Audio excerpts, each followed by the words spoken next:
Alors je vous présente Gérard, gilet jaune de la première heure, moi c'est Agnès, et Jean-Paul qui a enlevé son gilet jaune puisqu'on est presque arrivé à la fin de la manif. Alors Jean-Paul est très discret mais il est là tous les dimanches quasiment, il manifestait avec Maurice, avec Sébastien avant, c'est ça? Comment il s'appelle Dan aussi. Ah, Dan. Dan de Corse. Le gilet jaune historique. Historique, Oui, il historique. utilise un terme spécifique. Ouais. Et il faut arriver au début et partir à la fin, sinon c'est pas bon. Il faut pointer quoi. Ouais, tu tords la cheville là, allez, c'est bon, t'as plus le droit de suivre Ouais, après. c'est interdit quoi. Et oui. Et Agnès. Alors Gérard, tu peux raconter quand est-ce que tu as commencé tes manifs pour la caméra? Eh bien, j'ai commencé les manifestations au tout début, mais je ne peux pas dire précisément, mais c'est un plaisir, mais en même temps c'est un engagement, une profession de foi, pas tellement moins pour moi-même que pour ceux qui vont me succéder, les enfants, les petits-enfants et les générations futures, parce que c'est quand même très préoccupant tout ce qu'on est en train de nous préparer. Ouais. Voilà. Alors je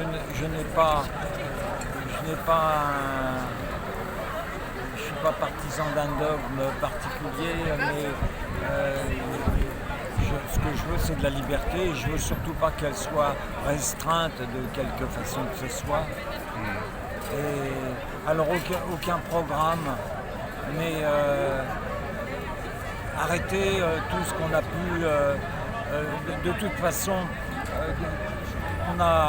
les mots ont été pervertis.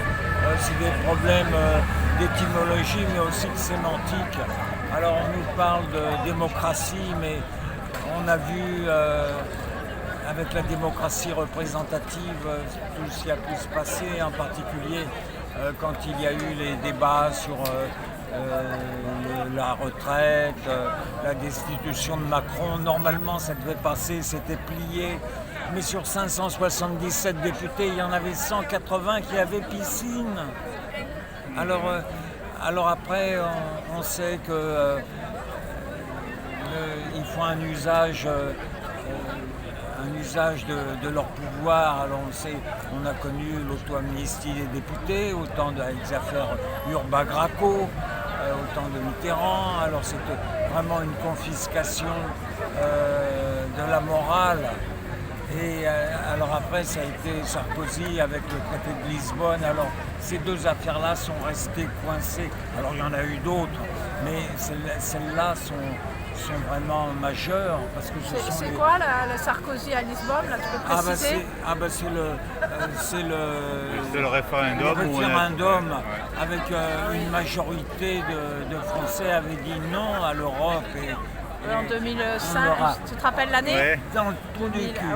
En fait, les Français étaient trop bêtes, ils n'avaient pas compris, et donc les députés qui étaient plus intelligents ont expliqué. Ils ont rectifié. Ils ont rectifié l'erreur du peuple Alors qui était ça, trop c'est bête. les deux choses. Après, on peut me raconter tout ce qu'on veut, ça c'est resté coincé ici, ça ne peut plus descendre. Alors donc, il y a des tentatives, on connaît l'affaire d'Étienne Chouard qui voudrait établir une nouvelle constitution. Alors lui, il a été dégagé des médias, comme ça c'est plus simple. Mais le système français, comme il existe actuellement, n'a rien de démocratique. Et donc je pense que ça doit être un des buts majeurs de notre mouvement, de changer tout cela. Alors après, évidemment,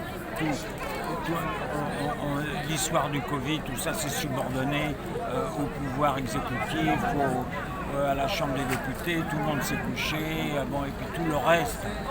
Alors, et l'Europe, et tout. Alors, donc, déjà, il faudrait un bouleversement total de notre système politique, indépendamment des partis et tout ça. Alors, C'est un peu utopique, mais tous les samedis, je suis là pour le rappeler. Voilà. C'est pour que le peuple gouverne. Oui, mais que ce Sorte soit de- réel, Ah oui.